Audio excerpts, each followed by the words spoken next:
it's me, your friendly neighborhood confrontation phobe. I have honestly wanted to make a video on this subject pretty much ever since I started my channel, but I just kept pushing it off until now. So like I said, I kind of have a thing about confrontation, that thing being makes me want to hurl.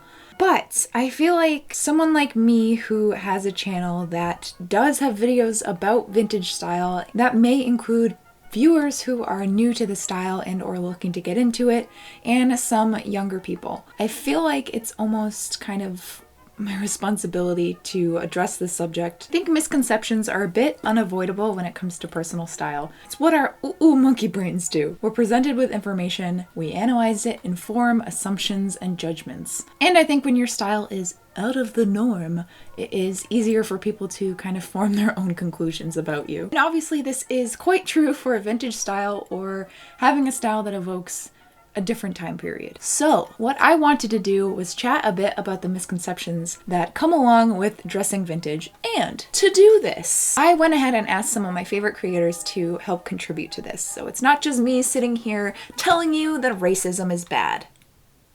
I think when talking about different experiences, it's important to get multiple insights that you yourself may not have. So here we are, learning!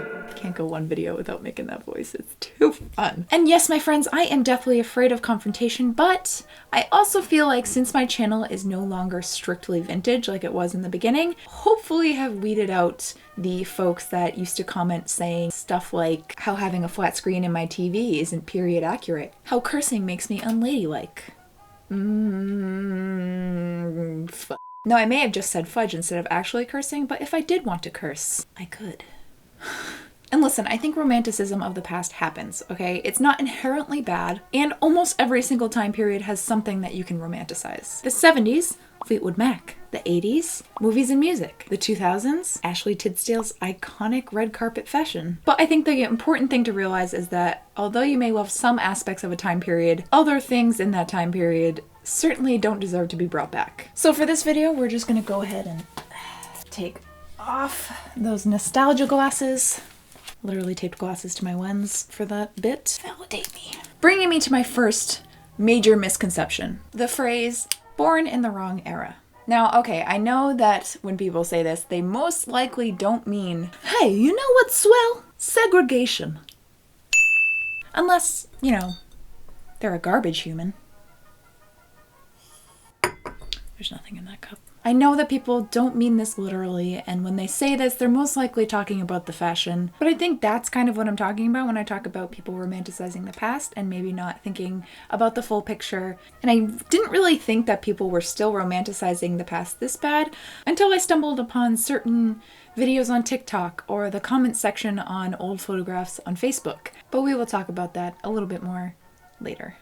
So one of the things I see all the time in my comment section are people saying, oh, you were born in the wrong era, you belong in a different time period. I get a lot of questions from people likewise asking if you could live in any time period, what would it be? Because clearly you don't want to live in this time, right? When you do any sort of slightly more than base superficial research into the history of human existence, things admittedly, yes, there's still a lot of garbage happening today, but things are a lot less garbage today than they were 100 years ago, or 200 years ago, or 500 years ago.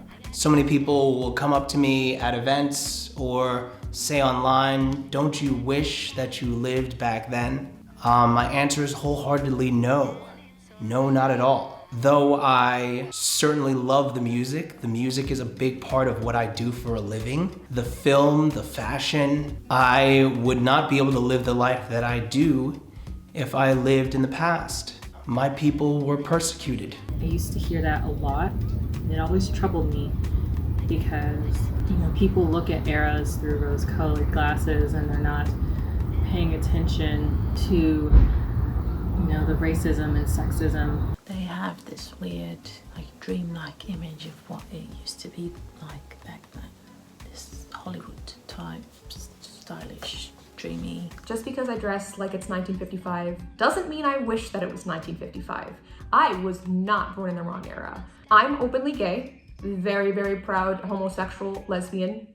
What I love about living now is that I can enjoy almost everything from the 50s with all the other modern conveniences and rights that I have now. I think it's important, it's my responsibility as somebody who is representing what I consider a good part of an era that was overall not great to most people, especially marginalized groups of people. It's a fair misconception that I would be one of those people who's like, I wish I lived in the 50s because I could go get milkshakes and go to a drive-in and I could wear cute dresses. And I'm like, but I can do all those things now and I have fundamental human rights. Like, I can get married. As far as being told, oh, you were born in the wrong era, I have a lot of mixed feelings, mainly because of two really important things. I'm a trans woman of color, and back in the olden days, that would have been 2 strikes against me. I think more than ever, people like myself are allowed to express ourselves, you know, and just exist, and that's like a very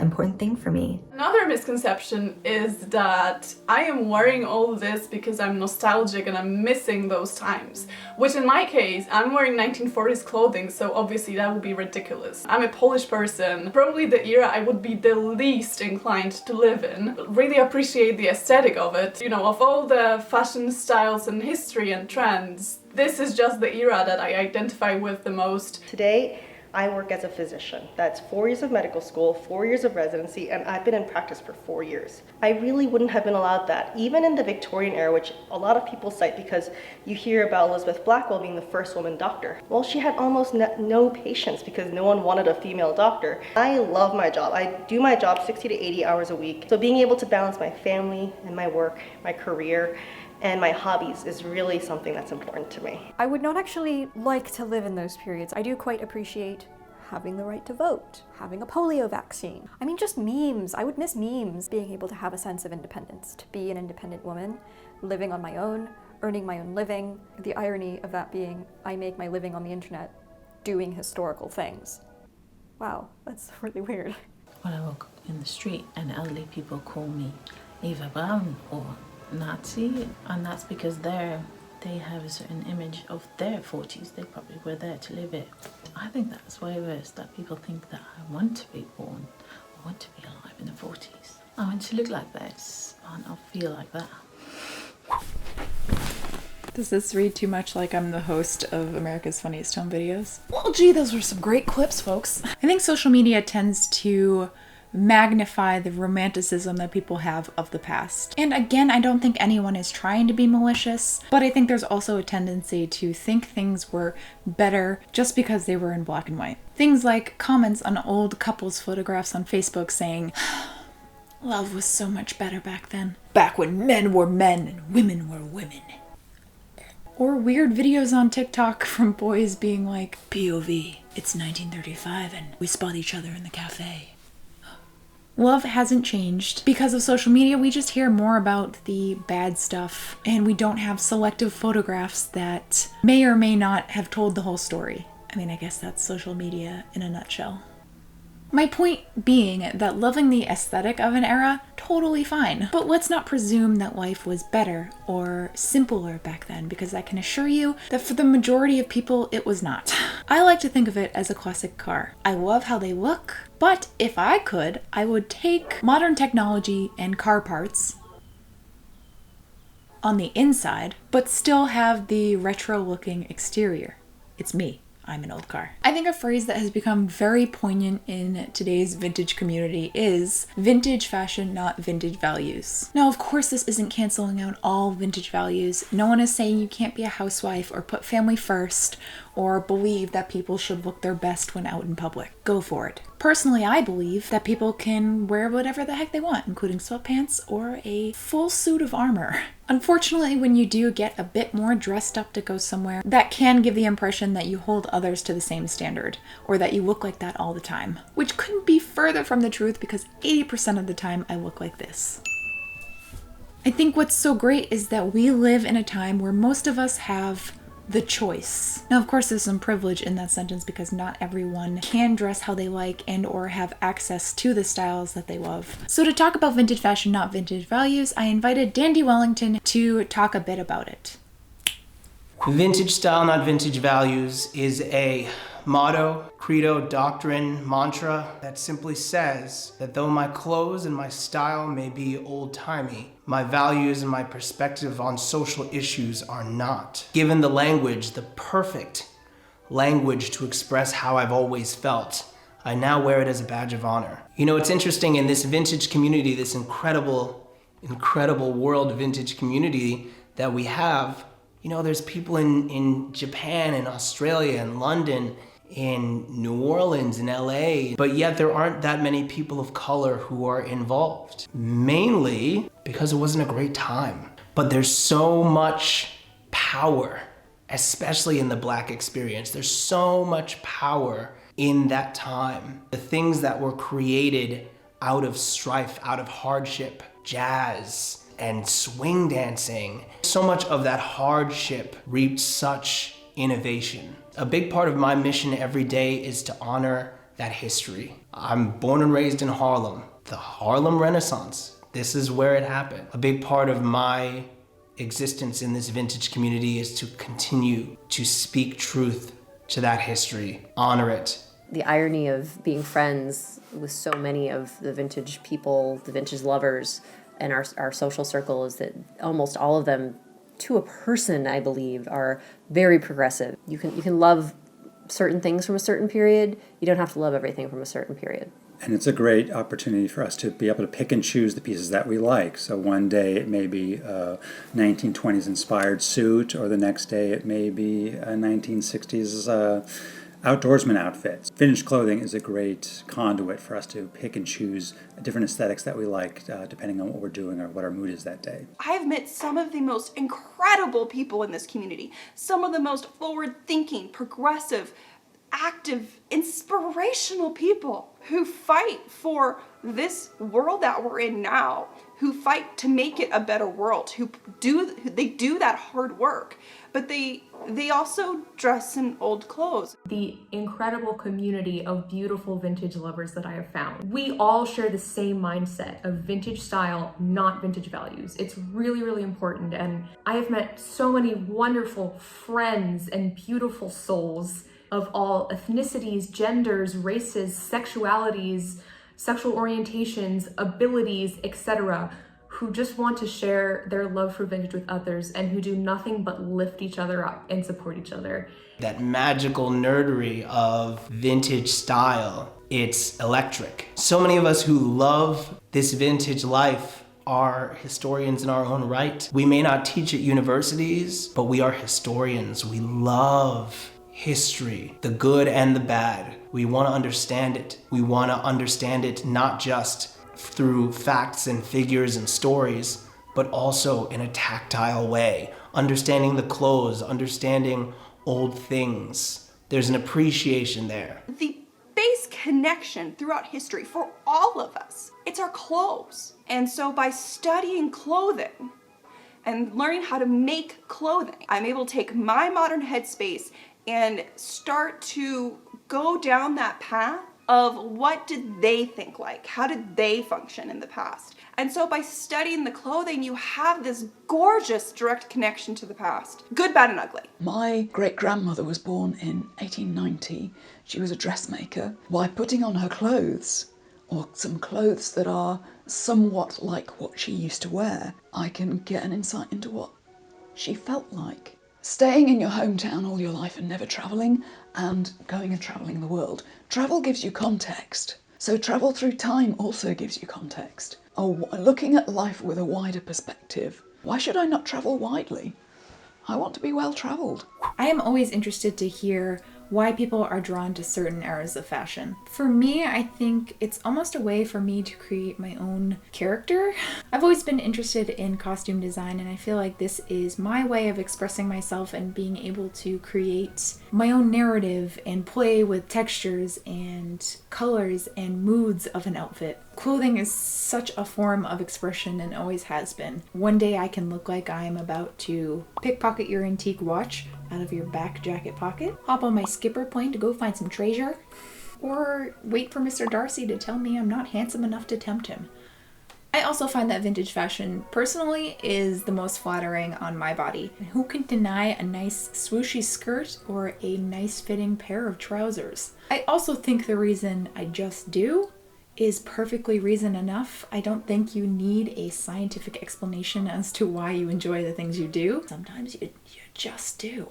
I believe that my freshman year of high school, I watched, I think it was over 200 old films. I had a checklist and checked them up. Some old movies are extremely sexist, but the ones that I like and the ones that I still love to watch, all the female characters, all the women are strong, they were independent, they were problem solvers, they were romantic, they were human. I was so enamored by these strong women, these femme fatales in these films, and being unapologetic about the space that they took up. At the time, when I had started back when I was 16 or 17, was me reaching for that energy. To never feel like I entered a room and immediately felt like I shouldn't be there. It was an attempt to take back my body, to take back my sexuality. Wanting to feel free in expressing myself in that way without ever feeling ashamed for it. And it's just a constant reminder to myself that I am more than what others have made of me, or what others have told me all I could be. Taking that back and saying, no, I'm more than that. This is my creative outlet, because clothing is art, and fashion is art. I like to dress vintage, mainly because it makes me happy. I'm chronically ill and I work from home, so I stay home a lot.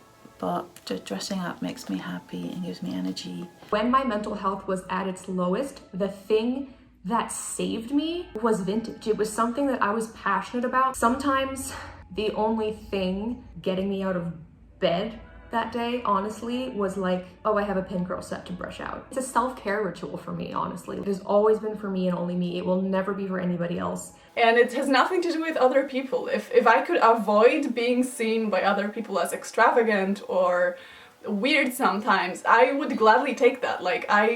If I could do all of that without the attention of other people, that would be amazing. I mean, I would dress this way if I was around nobody. Little bits of it have always been a part of my life. I always grew up watching movie musicals and listening to jazz. A big part of my love of vintage and vintage style is the cuts, is the fabric. These clothes were not only built to last, but they were built to be admired, not only by the wearer, but by those who observe the wearer.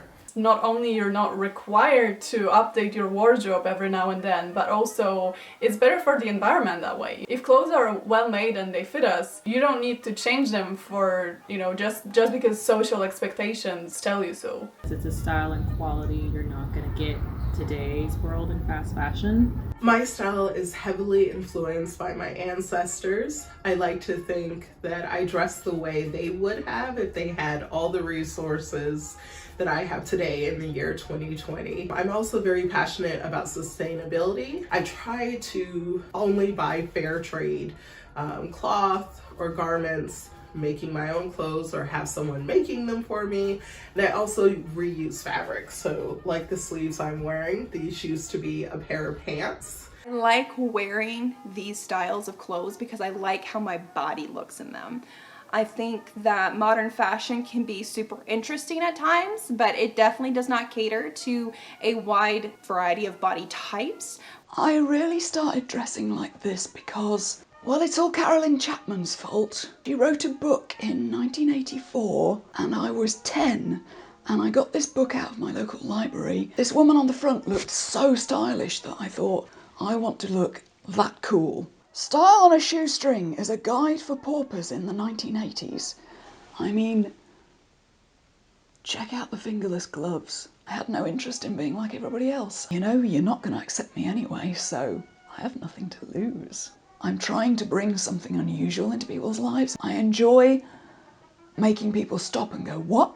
I don't know, it's a way to differentiate myself from a lot of other people, because I think when you do make the statement of I'm not going to dress the way everyone else dresses, that it gives you a certain kind of power. When you dress how you want to dress and you express yourself the way you want to express yourself, it allows other people to do that too. Young people especially, we all get forced in this mindset of we have to dress the way everyone else does. Dressing in a different way starts to give you a freedom to be outside of the arbitrary rules that other people have given you. There are no rules. The rules are made up, and we get to rewrite them if we want to.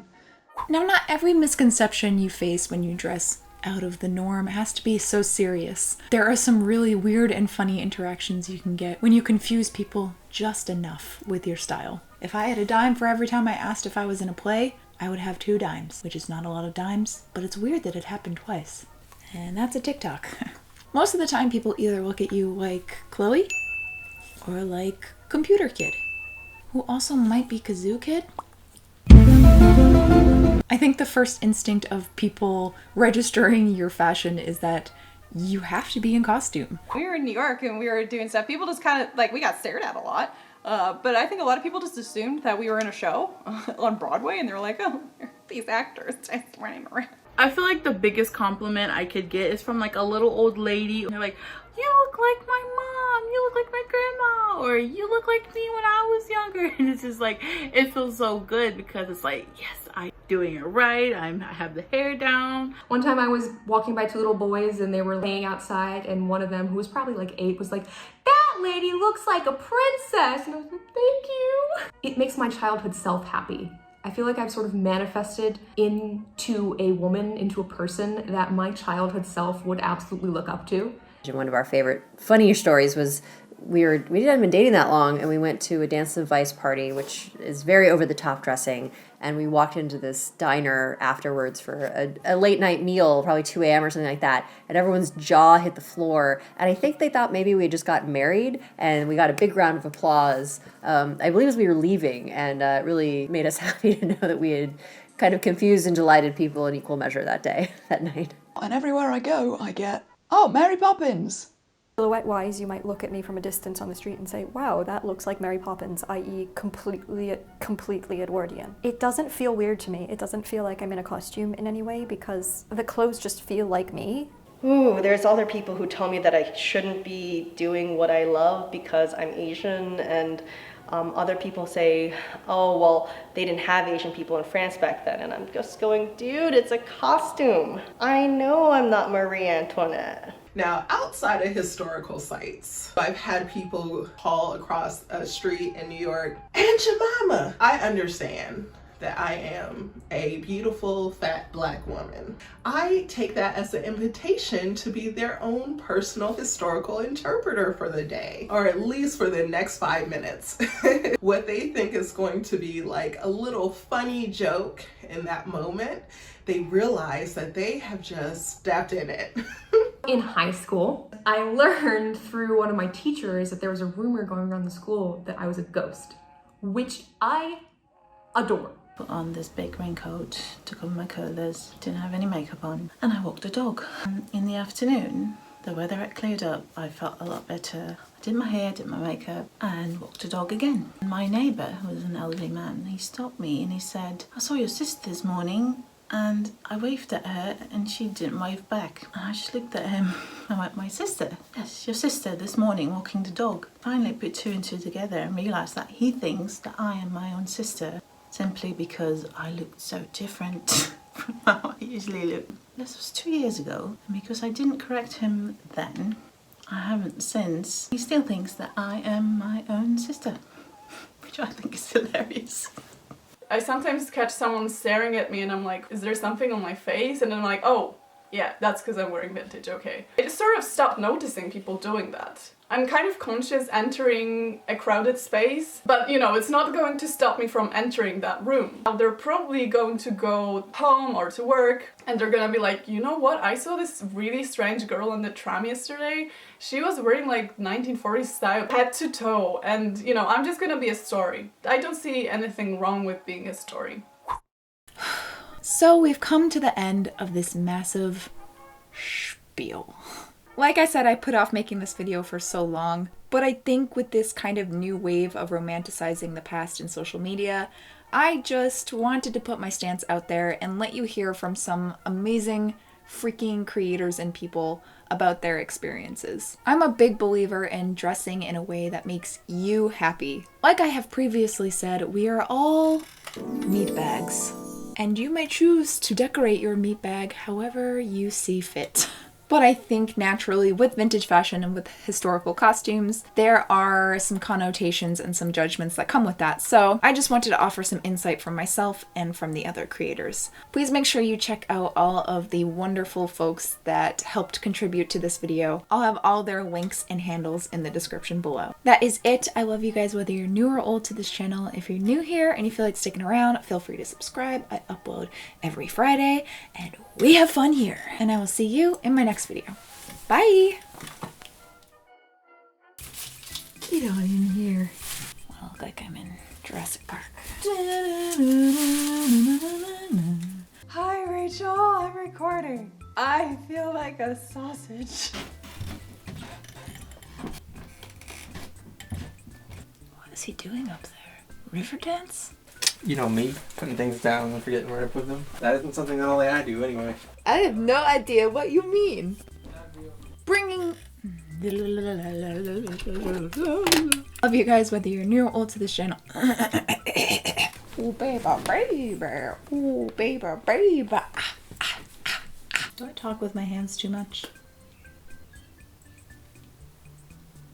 This is excellent because I don't have to conclude these thoughts because that's your job.